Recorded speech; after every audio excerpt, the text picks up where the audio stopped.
3, 2, 1, action. Halo, apa kabar semuanya? Halo, baik-baik. Lama banget kita nggak ngumpul-ngumpul bikin sih. podcast kayak gini ya. Setahun. Lebih. Iya, terakhir tuh podcast kita Desember 2019. Ini udah satu dekade yang lalu. Udah lama banget lah pokoknya. Chris Dayanti. Tapi alhamdulillah kita sehat semua kan ya. Alhamdulillah. Sehat. Jadi sekarang nih kita balik lagi nih dengan format baru, tahun baru, format baru ke YouTube. Iya. Jadi sekarang kalian semua yang tadinya dengerin udah bisa lihat muka kita semua, walaupun pakai masker ya. Iya, udah bisa melihat mata kita semua. Oh iya. Nama podcast kita di Spotify itu Ngobok. Ngobok tuh apa nih? Ngobrol bareng dokter. Iya. Makanya di sini ada. Yang mana dokternya? Nah ya, dikenalin dulu. Jadi buat yang udah sering dengerin podcast kita nih Ngobok. Yang sekitar 50 sampai 60 orang. Ya. Ada lah yang Ada ya. Gua Arif, terus ini ada teman gua Abi, Nina, dan hari ini ada kita kedatangan dokter tamu kita, narasumber ya, Anandika. Bintang tamu. Nah, di format baru ini nih kita mau ngobrolin apa nih, Nin? Sekarang tuh kita lagi pengen ngobrolin tentang vaksin sebenarnya. Nah, tapi tuh sebenarnya kita juga nggak yang pengen kayak ngasih kuliah gitu karena ya Nggak penyuluhan gitu ya. Nggak penyuluhan, tenang aja. Terus tiba-tiba gue dari bawah ada poster gitu. Tuh buka jadi kaosnya ya. Ayo semua vaksin. Iya, tapi kita pengen ngobrol aja karena kan sekarang udah vaksinasi udah mulai lumayan banyak ya, terutama buat lansia sama 1 buat jutaan kok. sama buat apa namanya tenaga kesehatan sama kelompok prioritas lainnya gitu kan. Nah, kalau lu sendiri, lu berarti udah vaksin kan? Sudah. Nah, atas dasar apa udah divaksin?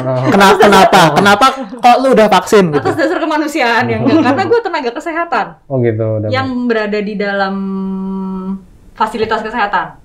Gitu. Jadi kalau tenaga kesehatan dokter yang nggak kerjanya di rumah sakit itu juga kayaknya masih ada yang udah, ada yang belum gitu.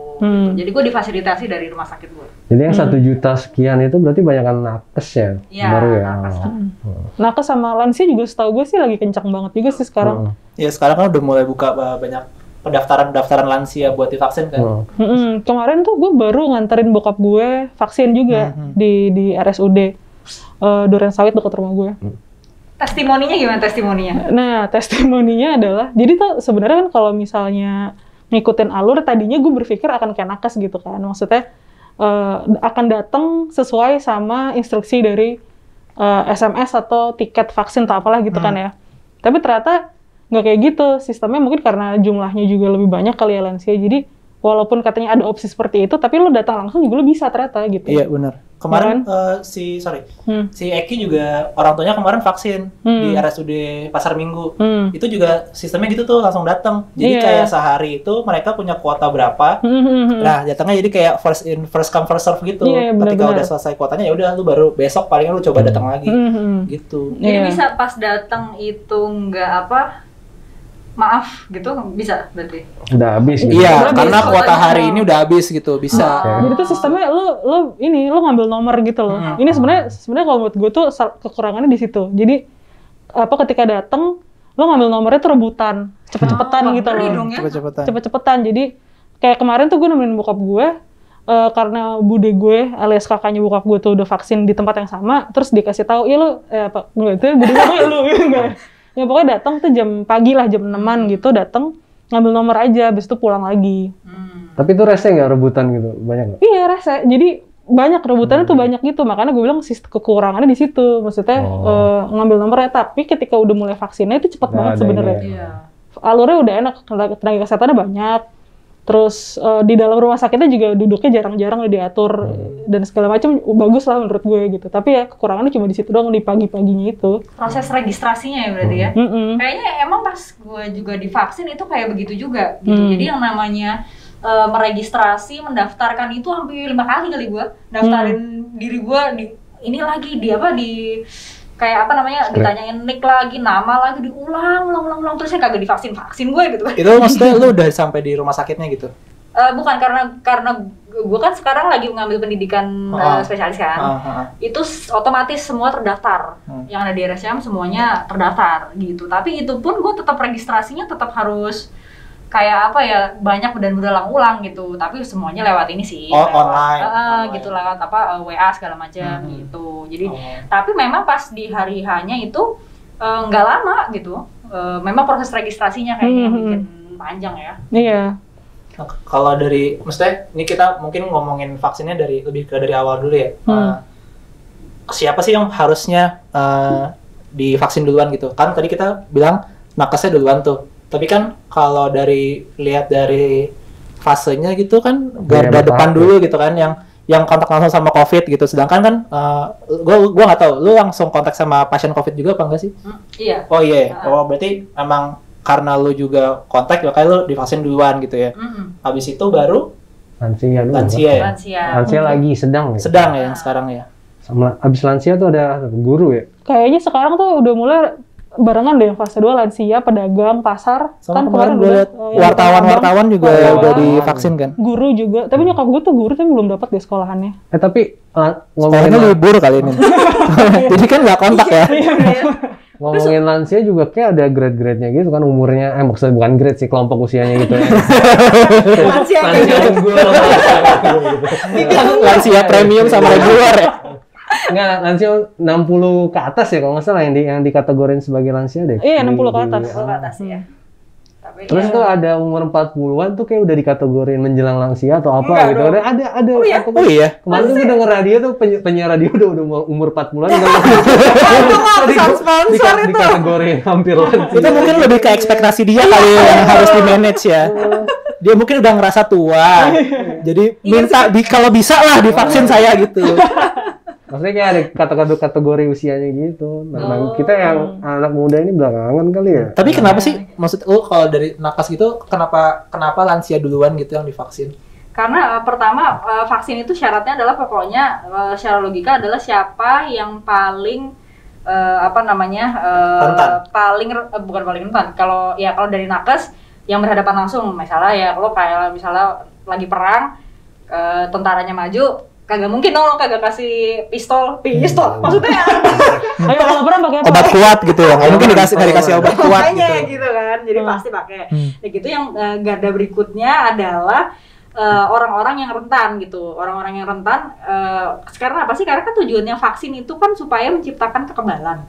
Nah si orang yang paling saat ini setelah nakes dilindungi, yang paling tidak kebal ya lansia, yang paling rentan untuk bisa menimbulkan komplikasi, bisa dia meninggal kayak gitu, itu ya lansia, walaupun tidak menutup kemungkinan kalau yang lain ya bisa juga meninggal gitu. Tapi yang secara epidemiologi gitu, secara apa, statistik atau apa? Ya gitulah gitu, secara statistik bahwa ya itu bisa si orang tua ini adalah yang paling rentan gitu. Kalau kena COVID dia akan kemungkinan parahnya lebih paling tinggi gitu ya. Oke. Terus juga lansia juga nggak semua lansia kan bisa divaksin. Iya, ada grade-nya. Ada kayak filternya, kayak tekanan darahnya nggak boleh lebih dari berapa, terus nggak boleh punya penyakit apa kayak gitu kan. Nah, kemarin sih ini ya tekanan darah kalau nggak salah sama penyakit tertentu. Tapi kebetulan pas gue kemarin kan gue selain gue udah divaksin, gue juga jadi vaksinator nih. Nah pas di hari gue jadi vaksinator hari pertama, tiba-tiba itu adalah hari pertama waktu itu boleh gong lansia tuh boleh gitu. Gue malamnya nggak tahu, pagi-pagi tiba-tiba wow ada perayaannya gitu ya. Dreng kayak barongsai dong. Nggak, jadi ada waktu itu. Terus waktu itu yang divaksin adalah kayak guru-guru besarnya di UI gitu, di FKUI sih gitu. Terus pada datang gitu, terus memang ada lembar screeningnya tuh gitu, bakal cek tekanan darahnya apa segala macam gitu. Tapi nggak melulu yang tekanan di darahnya itu tinggi, asalkan dia tuh terkontrol. Maksudnya gini, terkontrol tuh adalah dia minum obat atau dia rajin kontrol ke dokter gitu. Kalau dokternya bilang go boleh, nggak apa-apa. Kalau penyakit yang lain ada nggak, misalnya kayak kalau stroke nggak boleh, atau kalau dia diabetes atau punya penyakit apa gitu yang krusial gitu yang menghalangi dia buat dapetin vaksin gitu? Nah itu sebenarnya banyak gitu, maksudnya banyak. Tunggu, sorry, tapi ini sebenarnya larangan itu sebenarnya nggak cuma buat lansia doang kan? berlaku universal nggak sih? Maksudnya si lembar screeningnya itu kan. Jadi maksudnya yang divaksin maupun dia masih muda ataupun masih tua, sama kayak masih tua. Masih tua. Jadi tinggal bunyinya pedung. Dia udah tua gitu, dia maksudnya sama gitu kan ininya screeningnya gitu kan. Betul. Gitu. Ya terus tadi apa? Iya, gue pengen tahu penyakitnya gitu. Maksudnya apa yang bisa mencegah dia buat dapetin si vaksin itu? Nah, jadi sebenarnya itu sekarang tuh lagi satu-satu dirilis. Maksudnya gimana? Ini kan vaksin baru ya. Vaksin yang dulu datanya tuh belum banyak gitu. Kita belum tahu dia itu sebenarnya efektif banget atau enggak, atau beresiko terhadap siapa. Itu sekarang baru diperkirakan secara ilmiah. Tapi kita belum bener-bener bisa tahu karena masih sedikit datanya, karena ini kan barang baru ya gitu. Jadi yang baru boleh ya adalah lansia. Yang berikutnya adalah kalau misalnya gue lagi ke poli gitu, lagi praktek itu, gue selalu ditanya sama orang-orang yang mereka punya penyakit autoimun gitu. Ada penyakit kulit namanya psoriasis, penyakit kulit namanya vitiligo yang putih-putih itu, kalau pernah lihat. Nah itu mereka selalu bertanya, "Dok, saya boleh nggak divaksin?" Nah sampai sekarang tuh belum ada ininya. Sama seperti ketika kemarin ibu menyusui ataupun yang kena COVID itu boleh nggak sih? Awalnya kan belum dikasih tahu tuh, tapi dikit-dikit dikasih tahu, akhirnya dikasih tahu bahwa yang kena COVID boleh, tapi 3 bulan setelahnya gitu. Kemarin yang menyusui belum jelas boleh apa nggak, sekarang boleh gitu. Jadi mereka tuh baru ngerilis boleh kayak clearance-nya gitu lah, boleh. Itu jadi satu-satu gitu. Jadi tergantung nanti datanya terkumpul dari hasil si vaksin ini gitu. Kemarin yang menarik juga tuh pas bokap gue vaksin itu, kalau yang anak muda kan jarak Sinovac tuh 14 hari ya dari vaksin 1 sampai 2 kan. 28 hari ini ya? Nah, kalau yang lansia tuh 28 hari gitu. Ya mungkin itu ada pertimbangannya sendiri lah ya pasti ya. Maksudnya kenapa kalau lansia tuh dilamain gitu jedanya? Kemungkinan adalah karena karena pembentukan antibodinya. Gitu, pembentukan antibodinya beda ya, kayak misalnya mobil yang masih 6 bulan sama yang udah 5 tahun kan pasti ada beda-bedanya lah ya, semacam seperti itulah. Ada pengaruh ke vaksinnya sendiri juga sih, kan kita tahu vaksinnya kan macam-macam ya. Itu ada pengaruhnya nggak sih sama si yang tadi itu, misalnya ada penyakit-penyakit tertentu nggak boleh karena kita pakai vaksinnya tuh vaksin apa sih sekarang namanya? Sinovac. Atau kalau pakai vaksin awal itu sebenarnya itu nggak apa-apa gitu, kalau walaupun darah lo misalnya tinggi gitu. Kayaknya enggak deh. Karena semua yang dipakai itu pasti adalah vaksin dari virus mati gitu. Jadi cuma ya itu kandungan lain di dalamnya itu yang satu bisa berakibat efek sampingnya apa, itu bisa beda-beda. Sama kayak misalnya obat paracetamol gitu. Paracetamol terus kemudian ada yang lain namanya ibuprofen gitu, itu buat sakit kepala juga misalnya. Nah, itu kan ininya beda-beda ya gitu. Efek sampingnya. Oke. Terus mungkin ganti nanyanya sekarang ke yang masyarakat biasa lah. Kemarin sempat nggak diajak ngomong. Makanya sekarang saya mau ngajak ngomong nih. Bi, menurut lu Bi, kenapa ada banyak orang yang bilang mereka tuh nggak mau vaksin?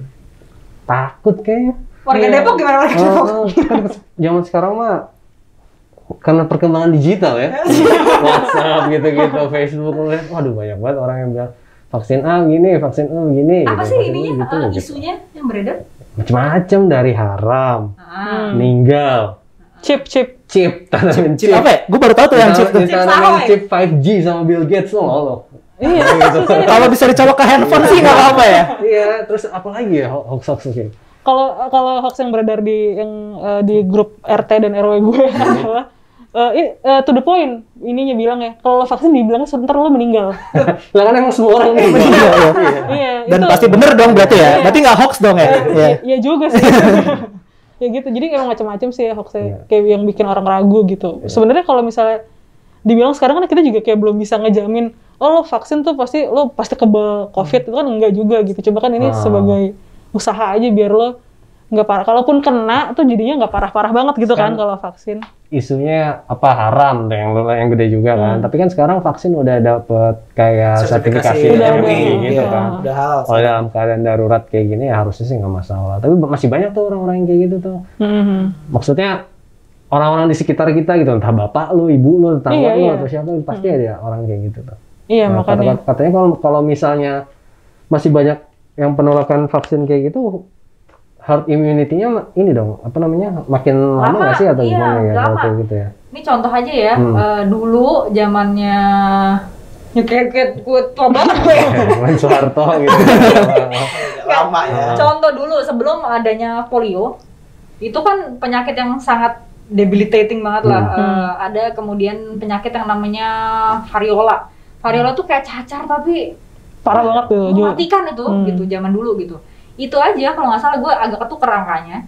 Si polio itu kalau nggak salah dia itu harus 90% yang divaksin dari populasi yang ada. Gitu. Kalau si penyakit satunya variola tuh kalau nggak salah 75%. Jadi tuh harus banyak dan nggak bisa sebentar juga pasti ya. Nggak bisa gitu loh, karena dia kan mencegah supaya misalnya yang satu divaksin, yang satu belum nih lagi nunggu gitu. Pas lagi dia nemplok ke yang apa namanya yang udah divaksin, dia itu tidak bisa menularkan lagi ke sini misalnya gitu. Jadi itu sebenarnya fungsi vaksin gitu, menahan supaya virusnya tuh berhenti di kamu, maksudnya. Jadi mereka yang berkorban jadinya ya. Yang maksudnya ketika dia kena, bisa dia nggak sakit atau dia sakitnya nggak parah gitu. Jadi ya itu herd immunity itu lama pembentukannya tuh nggak bisa sebentar dan harus jangkauannya vaksinasinya tuh harus besar. Dan COVID ini tadi gue baca di lupa CDC apa WHO belum tahu gitu, belum tahu harus berapa persen cakupannya gitu. Berarti buat kayak di Jakarta gitu nggak cocok banget ya, yang masyarakatnya mobilitasnya masih tinggi banget gitu. Mobilitas tinggi asal iya sih kan ada yang keluar gitu ya, maksudnya keluar Jabodetabek lah berarti kan. Iya makanya harus segera cepetan di vaksin gitu. Kalau nggak salah kemarin baru datang lagi ya. Iya 10 juta tapi bahan baku itu. Oh gitu.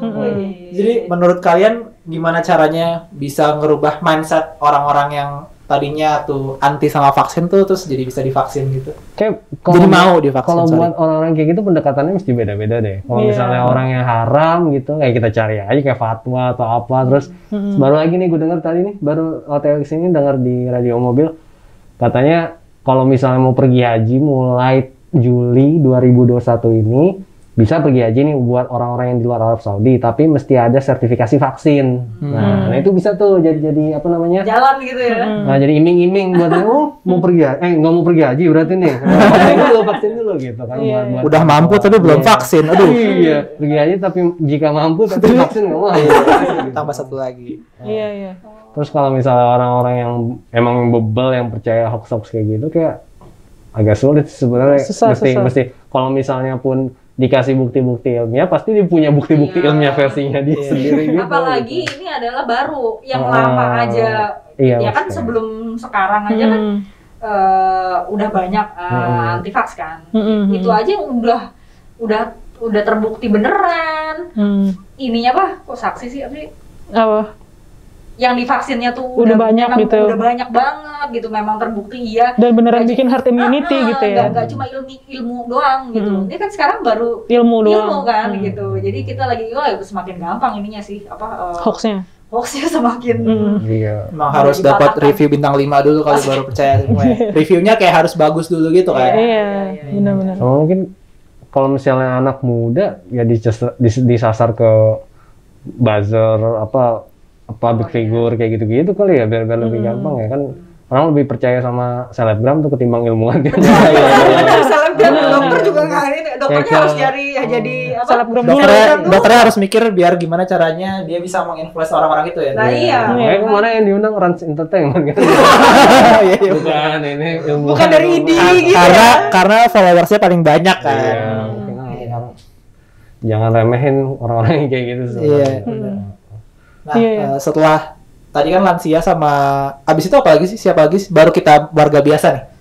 Baru bisa divaksin. Pendidik. Oh iya, guru ya. Tadi Nina bilang guru, tapi nyokap lu belum ya? Karena masih school from home soalnya ya. Oh mungkin ya kali ya, ini tebakan gua aja ya. Guru-gurunya divaksin biar sekolah bisa buka. Iya. Emang di target ini kalau nggak salah pertengahan tahun ini deh kata si Nadim itu. Mudah-mudahan buka dong, gua nggak tahan. Juli. Anak gua pengen di sekolahin cepet-cepet gitu karena memang biar bisa lepas tanggung jawab ya. Gitu dong. Karena kan memang anak-anak ini ya dia itu bukan nggak sakit sih, ada yang sakit cuma sedikit banget, cuma dia tetap bawa virusnya gitu loh. Walaupun nggak rentan ya.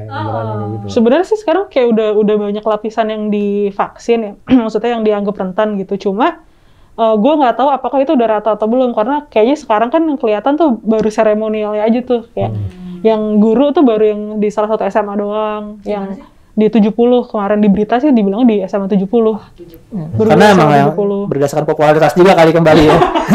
Kembali. Sekolahnya pilihan. Iya makanya terus kayak kemarin yang pedagang pasar baru Tanah Abang gitu ya. Kalau pedagang pasar pas dekat rumah gue juga ya nggak tahu kapan gitu kan. Vaksinnya jadi kayak ya emang pasti harus bertahap sih. Cuma ya mudah-mudahan tahapnya cepet lah gitu ya. Maksudnya enggak. Mungkin cari yang dipilih adalah yang emang bakalan paling rame duluan gitu kan. Iya mungkin. Oh sama ini kalau nggak salah di pemerintahan belum ya? Oh di PNS kayak udah mulai didata deh. Istri gue soalnya udah dapet ini, udah disuruh didata, terus udah kemarin tuh tiba-tiba kan lewat apps gitu ya, Peduli Lindungi itu kan, terus tiba-tiba pas dia tahu itu bakalan didata, dia cek Peduli Lindungi, udah disuruh vaksin dari Peduli Lindunginya. Sayangnya dia ke rumah sakit ditolak, belum bisa soalnya. ASN yang masih muda mungkin ntar kali belakangan atau gimana. Maksudnya infonya jadi kayak nggak sama gitu ya? Iya, masih ada inkonsistensi juga. Karena kan sekarang buat mempercepat itu tadi kan apa gotong royong? Vaksin gotong royong kan vaksin mandiri. Beda ya? Kan vaksinasi pemerintah sekarang nih, vaksinasi program kan namanya. Terus kedua ada vaksinasi gotong royong. Nah ini buat kerjasama sama badan usaha yang mau vaksin karyawan-karyawannya sama anggota keluarga karyawannya gitu. Terus kayak salah satunya nih, adek gue kan kerja di BUMN nih kebetulan. Nah itu udah bisa ngelis anggota keluarga kira-kira bisa divaksin kayak lansia-lansianya kayak gitu. Udah bisa tuh. Jadi tuh maksudnya buat tetap yang pertamain tuh institusi pemerintahan dulu ya? Ya nggak tahu deh kalau gotong royong ini apakah badan usaha milik pemerintah atau yang atau kayak kita swasta gini juga harusnya bisa gitu ya. Nah kalau kayaknya nanti kedepannya akan bisa. Harusnya sih bisa ya. Idealnya bisa. Kalau pemerintah doang mah. Iya biar cepet kan. Karena kemarin gue juga udah mulai didata yang PPDS-nya, maksudnya peserta didik yang di RCM ini didata untuk jadi vaksinator keluar. Gitu. Kemarin kayaknya gue dapet ini yang ke OJK. Gitu. Jadi memang udah mulai diplot-plotin untuk bantuin vaksin keluar gitu. Terus tadi ada yang vaksin, tadi kan gotong royong tuh yang bisa buat kerja sama swasta. Yang tadi yang lu bilang vaksin mandiri tuh gimana tuh? Ya itu. Oh yang itu. Mandiri itu gotong royong itu. Oh bukan. Iya bukan. Biasa lah Indonesia. Programnya satu namanya banyak banget gitu. Gue kira tuh kayak gue ke rumah sakitnya minta vaksin gitu. Saya mau gotong royong. Cuma gotong royong apa? Atau minta deh jadi gue suntik sendiri. Iya aduh mau nyuntik dong. Jadi serem kan. Gue kira tuh ya itu setelah gue individu aja gitu ke rumah sakit. Mungkin bayarnya lebih mahal tapi bisa langsung vaksin gitu enggak ya? Kayaknya enggak deh. Itu mungkin tahun depan kali. Belum ada sistem yang buat kesenjangan gitu kan, tinggal suntik aja gitu. Di mana aja bisa kayak gitu. Berarti belum dibikin yang kesenjangan sosialnya beda gitu, bisa vaksin dulu. Tapi kan buat orang-orang yang lu berdua divaksin kan ya? Udah. Lo buat lo nih, ya kan lo anak muda nih belum divaksin, lo mau sih divaksin? Mau gue. Mau. Alasannya apa? Maksudnya gue tidak melihat informasi-informasi atau data-data yang nunjukin kalau orang habis divaksin atau yang akan divaksin tuh ada hal-hal negatif yang terjadi di dia gitu, nggak langsung jadi Titan atau jadi mutan gitu kan. Atau tiba-tiba habis disuntik meninggal gitu. Sampai sekarang nggak ada ya, maksudnya nggak ada kejadian kayak nggak ada sejauh ini kayaknya nggak ada yang maksudnya kayak heboh gitu. Malah pas ramenya lebih rame kayak di uji klinisnya itu kan, uji klinisnya ada apa yang paling rame kan yang pas kemarin abis divaksin terus party itu kan. Ya. Selain itu kan tidak ada lagi. Jadi lo nggak masalah? Makanya jadi gue nggak masalah. Sekarang membantu mengurangi resiko penyebaran. Tapi lo ada kriteria sendiri ya buat vaksin, lo mesti dapat vaksin yang ini nih. Enggak sih. Toh katanya vaksinnya juga bakalan di random kan? Emang maksudnya gue yang gue tahu ya. Jadi gocok gitu. Pak, Arif dapat apa nih hari ini? Gitu. Aku kayak risau. Ntar ada mbak-mbaknya gitu di samping. Atau roulette gitu, roulette. Ayo lempar panahnya masuknya vaksin apa ya gitu. Enggak, maksudnya kan yang gue tahu tuh infonya kalau misalnya nih gue dapatnya yang Pfizer hari ini. Terus nanti ketika divaksin lagi bisa aja gue dapatnya si Sinovac gitu. Tapi Tapi random juga gue nggak tahu sih bener apa enggak ya. Tapi kayak kalau misalnya misalnya lo suntik pertama udah Pfizer ya, kedua udah pasti Pfizer. Pfizer. Iya pasti Pfizer kan kalau suntik pasti kedua. Berarti informasi yang gue dapet salah ya. Dari mana? Mungkin di random di awal. Jadi kayak misalnya yang lagi tersedia tuh apa gitu kan ya. Itu yang gue tangkap tuh yang itu. Iya, tapi untuk vaksin keduanya ya harus sama vaksin pertama. Tapi ntar salah dikasih vaksin polio.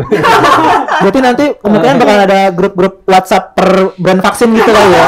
Ntar biasanya yang geng Sinovac tuh gimana gitu. Iya, aduh. Yang geng Pfizer yang kayak gimana gitu ya. Kelihatan nanti yang jalannya tegak tuh yang mana gitu vaksinnya, tergantung mahalnya gitu. Tapi emang ya masih? Gak tau gue. Tapi bagus sih. Yang Jerman sih harusnya ya. Jerman tuh yang mana? Yang gak tau Pfizer Jerman Aku minta ulang yang mahal. Biar buat gengsi aja gitu ya. Buat gengsi aja. Walaupun udah. Oke, paling itu aja sih kali ya hari ini bahas vaksin, atau ada lagi yang mau dibahas soal vaksin nggak? Ini kejadian ikutan kipi. Oh iya. Apa kepanjangannya kipi? Kejadian ikutan pasca imunisasi. Iya. Itu yang tadi gua bilang belum ada efek samping itu kan? Jadi KIPI itu adalah, ya dia semacam efek samping, tapi dia itu macam-macam sebenarnya. Ada yang lokal, ada yang sistemik, ada yang alergi. Apakah itu? Apa tuh ya? Gue mau nanya tuh barusan. Kalau lokal itu adalah biasanya yang di tempat disuntiknya ada orang yang bisa ruam apa sih? Kemerahan, gatel. Keloid gitu enggak sampai keloid. Bentol gitu. Itu karena reaksinya cuma di sini doang. Ada yang jenis kedua yaitu yang sistemik. Sistemik itu yang dirasakan di seluruh tubuh gitu. Nah kadang ini ada yang subjektif, ada yang emang mungkin kejadiannya kayak gitu. Jadi, aduh gue abis vaksin nih, lapar banget gue gitu. Pas awal-awal. Tapi pas awal-awal memang banyak yang bilang. Dari teman-teman gue aja banyak yang bilang mereka dia abis disuntik, itu dia lapar dan ngantuk. Apa emang capek? Gue nggak tahu sih. Gitu. Tapi itu banyak. Yang lapar kemudian sama lemes. Gitu. Kemarin teman-teman juga ada pada bilang pegel ya, rasanya kayak pegel-pegel gitu. Iya, kalau pegel emang rasanya enak. Cuma kalau gue sendiri waktu itu yang sistemiknya itu emang ini sih, lemes sih. Jadi kayak kan lemes terus. Iya, makanya gue nanya lemes. Emang ngantuk kan aja kali ya. Atau ada yang ketiga yang reaksi alergi gitu. Reaksi alergi tuh ya agak parah ya gitu ya. Ya, misalnya kayak tiba-tiba drop tekanan darahnya segala macam kayak gitu-gitu gitu. Terus jarang kan tapi ngomong gitu. Jarang sampai sekarang sih gue pernah dengar nggak ya? Itu alerginya apakah karena dia emang udah punya bakat alergi atau tiba-tiba muncul karena gue alergi vaksin Sinovac nih ternyata gitu, spesifik banget. Bisa begitu. Jadi yang namanya alergi itu cara memperkirakannya adalah dengan cara dicoba. Terpapar gitu. Harus tahu dulu kan. Jadi gue beneran alergi gitu. Jadi atau memang misalnya lo udah punya bahkan sekarang lo ketika lo kan di screeningnya ada tuh. Lo alergi pun, misalnya alerginya apa? Alergi seafood, ya nggak apa-apa kalau itu gitu. Kalau yang begitu banyak banget dong yang nggak divaksin gitu. Kecuali Sinovac dibikin dari kepiting, udah alergi kan. Ada rasanya loh ya. Sinovac 78 gitu. gitu. Terus tapi yang selama ini sih nggak ada yang sampai ada. Gue pernah dengar tapi denger doang sih. Itu ada yang rada heboh karena dia udah pulang. Sampai rumah terus ini kalau nggak salah bentol-bentol gitu banyak. Alergi berarti ya. Tapi terus nggak berapa jam dia hilang sendiri. Dia hilang. Ya enggak bentolnya hilang. Aduh maaf ya. Tapi nggak pernah ada case pas abis divaksin terus pas nunggu berikutnya sampai, gue pengen divaksin lagi nih gitu. Jadi sakau gitu. Enggak dong. Gue pengen divaksin lagi nih.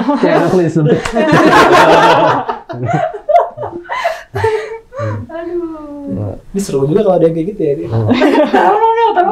Tapi gue pernah pas nyontek ya. Terus kan beda-beda ya, maksudnya lengan orang ya jalan. Iya dong. Masa lengan sama semua lengan kita. Terus ada nih yang begitu duduk, hati-hati ya gitu. Udah ketakutan banget gitu. Terus ya udah, ya gue apapun yang terjadi kan gue harus suntik di leher akhirnya. Terus akhirnya gue suntik ya udah bye-bye aja. Terus tiba-tiba ada dengan perlakuan yang sama, tiba-tiba darahnya ngucur-ngucur coy. Terus langsung. Itu yang kulitnya tipis banget gitu ya? Gue nggak tahu kenapa. Gitu terus sampai segitu karena bajunya agak kendor, turun kan? Set jadi darahnya nempel semua. Serem dong orang di depan yang lagi ngantri. Kenapa itu Bu? Itu gue gemeteran ya. Tadinya chill jadi kayak makanya gue juga kayak yang sebelumnya dan sesudahnya paling ya kan dulu berdarah kan paling cuma setitik doang gitu kan, ada yang ditekan dikit geser kali apa gimana tuh tangannya. Terus dia kujur itu kayak gua tekan dah gua gini, lu kok masih ada lagi gitu. Terus ininya melorot, terus jadi makanya yang gua takutin begitu ke depan, lu vaksin atau ini kok kayak crime scene gini sih. Atau mungkin dia sebenarnya punya gangguan pembekuan darah tapi dia nggak tahu gitu, bisa nggak? Bisa juga kan. Oh iya benar. Itu ada tipsnya, maksudnya apa? Nggak boleh minum obat, nggak boleh makan apa kayak gitu. Harus puasa dulu 5 hari gitu. Misal kan. Nggak ada. Jadi maksudnya harusnya si screening di awal itu apakah lu punya alergi sama itu harusnya cukup ya? Cukup gitu. Jadi mestinya sih kalaupun dia yang gue baca minum obat-obat pengencer darah juga masih tetap aman kayaknya sih, gitu, karena nggak terlalu ada hubungannya kan, itu kan lukanya kecil ya, bukannya kita diseset gitu kan, itu ngeri banget. Oke, sudah cukup harusnya ya, timer saya menunjukkan sudah lewat nih. Atau mungkin ini sekali gue nggak tahu ini kesimpulan atau mungkin bisa diselipin di tengah kali ntar ya. Gue pengen cerita tentang mekanisme gimana biar lansia itu bisa divaksin, karena kan kayaknya masih banyak orang bingung ya. Nah iya, di belakang aja boleh, di closing ya? Ini closing nih. Ini closing nih. Iya maksudnya ini gue pengen cerita aja gitu, kemarin gimana gue nganterin bokap gue step by step-nya gitu. Boleh. Jadi kemarin itu kan beredar link yang katanya kalau mau daftar vaksin lansia, lu harus daftar yang link Kemkes itu kan. Jadi misalnya kalau DKI itu dki.kemkes.go.id itu. Nah ketika lo ngisi itu kan disuruh milih tuh mau vaksin di mana nih vaskesnya, di puskesmas kah atau RSUD kah. Terus lo juga di situ bisa milih vaskes mana yang mau lo datangin untuk lo vaksin nanti gitu. Nah ketika sudah ngisi itu kan mungkin banyak orang yang ngira kemudian nanti akan di SMS atau apa gitu ya. Tapi kayaknya pada kenyataannya SMS-nya tidak datang secepat itu, atau konfirmasinya tidak datang secepat itu, tapi terus kemudian muncul mekanisme bahwa lo bisa vaksin dengan datang secara langsung ke RSUD gitu kan, tanpa dapat SMS dulu atau apa gitu. Yang tadi case-nya Eki yang gue bilang. Nah, bokap gue tahu itu dari saudara gue yang udah sehari sebelumnya udah divaksin duluan. Jadi bokap gue ngikutin mekanisme itu. Akhirnya gue nganterin bokap gue ke RSUD. Jadi kalau misalnya buat orang yang mau vaksin, maksudnya yang lansia, nganterin nyokap bokap yang mau vaksin, alurnya gini. Jadi kalau yang kemarin gue lakukan adalah gue datang ke rumah sakit pagi tuh. Pagi jam 6 lewat lah, jam 6-an gitu. Nah ini proses sulitnya tuh di sininya. Lo harus dapat nomor antrian. Nomor antriannya itu kemarin cuma sampai 150 sebenarnya. Tapi pihak rumah sakitnya menyediakan formulir tambahan, kayaknya jadi sehari itu bisa sampai 500 orang. Nah, akhirnya bokap gue dapat kemarin nomor 180-an. Nah, habis ngambil nomor nih, ngambil nomornya ini ngantri banget. Jadi kalau misalnya mau kedapatan nomor atas harus pagi banget datangnya. Ya kayak kalau ngantri BPJS. Iya, BPJS gitu. Iya. Tapi itu 180 lo datangnya jam 6 pagi. Iya, jam 6 pagi udah dapat nomor 180. Jam 6 pagi berangkatnya. Berangkatnya, tapi itu dekat banget di rumah gue. Rumah sakitnya jadi kayak cuma 10-15 menit udah sampai. Itu nomor 1 jam berapa dulu? Nah, gue nggak tahu. Pulang kayak beli iPhone baru. Iya kali. Itu pun bokap gue hoki dapat nomor 180 karena pas ngantri tiba-tiba ada ibu, loh ini kok saya double, ya udah Pak, ini buat Bapak aja. Ininya formulir yang ada di nomornya gitu. Jadi akhirnya bokap gue dapat nomor 180, padahal di antreannya itu dia harusnya dapat sekitar nomor 290-an. Siapa ibunya mungkin boleh shout out. Sabar ibu, hai. Tapi sih gue nggak tahu namanya siapa. Terima kasih ya Bu. Nah akhirnya udah dapet udah dapet nomor, ya udah karena vaksinasinya baru mulai jam 8 pagi, penyuntikannya akhirnya pulang lagi. Nah, gue pikir kan setelah pulang itu karena baru mulai jam 8, nomor 180, gue pikir bakal lama kan. Akhirnya gue baru balik ke sana tuh jam 10:30-an. Ternyata begitu gue sampai sana, yang disuntik udah nomor 300-an. Cepet banget. Udah nomor 300-an. Mesin kali ya, kayak tangan jejerin itu. Siap ya. Jadi udah sampai nomor 300-an, karena udah lewat tapi bilang sama petugasnya oh udah lewat, ya udah langsung naik aja karena vaksinasinya di lantai 2. Ya udah langsung naik, lapor gitu-gitu, udah langsung cepet tuh, langsung diperiksa vital sign-nya, tekanan darah segala macam. Terus kayaknya ada anamnesis dari dokter, langsung vaksin. Gue sampai sana tuh siang-siang tuh jam 11:30 lewat, 11:30 gue udah pulang lagi. Jadi itu udah termasuk 30 menit pasca vaksin, kan harus observasi dulu kan. Nah itu termasuk 30 menitnya itu. Jadi sebenarnya prosesnya tuh cuma dari setengah 11 sampai jam 11 ya doang gitu ya. Sampai bokapnya udah divaksin gitu kan. Cepet banget sebenarnya. Jadi kalau untuk yang mau nganterin bapak ibunya atau kakek neneknya vaksin, bisa mungkin datang ke fasilitas kesehatan pemerintah. Kayaknya nggak cuma RSUD sih, puskesmas kecamatan juga bisa kayaknya. Juga bisa ya? Oke, nggak harus RSUD ya? Oke, paling buat episode kali ini kita itu dulu kali ya. Mungkin nanti yang mau bahas-bahas, YouTube-nya nanti bisa nanti di komen, like, subscribe.